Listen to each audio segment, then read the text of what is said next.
Čau, zdravím z Shenzhenu. Dneska si budeme trošku povídat a já bych vám chtěl povědět o tom, jak mizí jazyky. Byl jsem teď tady na výletě s kamarádkou, která je z města Shantou, což je východ provincie Guangdong. Pro vás, co se tady tomu neorientujete, prostě víceméně blízko Hongkongu pořád. Tam mluví svým vlastním jazykem. Zhruba těch rodilých mluvčích může být 20 až 30 milionů, čili řádově srovnatelné s tím, kolik lidí mluví česky. Je tam ale jeden zajímavý fenomén, jak ten jazyk postupně je vytlačovaný tou čínštinou, který my říkáme čínština, takže tím mandarinským pekingským dialektem, který je vlastně oficiální na celém území Číny. Takže pojďme začít. Třeba v té oblasti sice se mluví místním dialektem, ale veškerá výuka prakticky až na výjimky je v mandarinštině, takže ty děti jsou už od začátku vystavený učení se toho společného jazyka.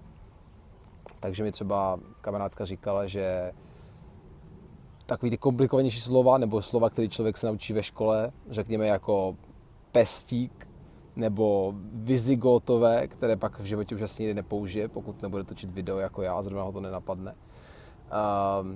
Tak vlastně nezná ve svém vlastním jazyce, ale zná je až potom v mandarinštině. Když potom se s někým bavíš, tak občas tam hodíš nějaký slovo, který v mandarinštině. Ale co je jako zajímavější je, tak já jsem tam byl svědkem narozeninové oslavy, takový malý holčičky, který byl 4 roky, a ona má ještě bratra, 3letýho. A s nima už nikdo se ani nesnaží mluvit tím místním dialektem. Na ně se snaží mluvit jenom mandarinsky, protože usoudili, že je zbytečný, aby se učil místní dialekt a prostě se budou učit rovnou mandarinsky. Což je docela zajímavý fenomén.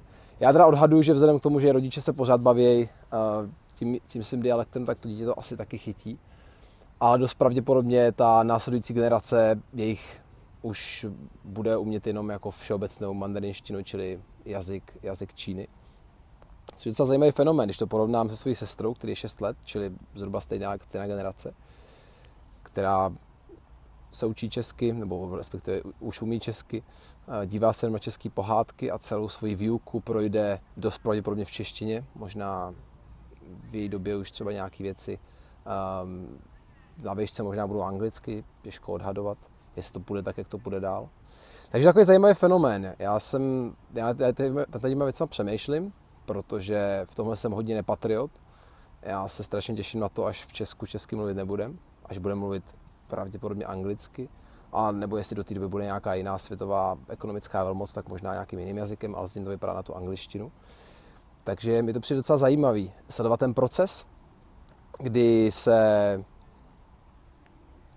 přelije ten rodný jazyk z nějakého toho původního, nějaký nový, a všechno se tam to začíná tak jako sjednocovat po tom světě do nějakého jednoho jazyka časem, ale to všechno závisí jenom na tom, jestli ten proces globalizace ten proces globalizace a otvírání hranic bude pokračovat, nebo jestli to se zpátky zavře nějaký nový druh studené války. Uvidíme. Tak řekněte mi, co si o tom myslíte vy, o jazycích a jejich vymírání. Čau.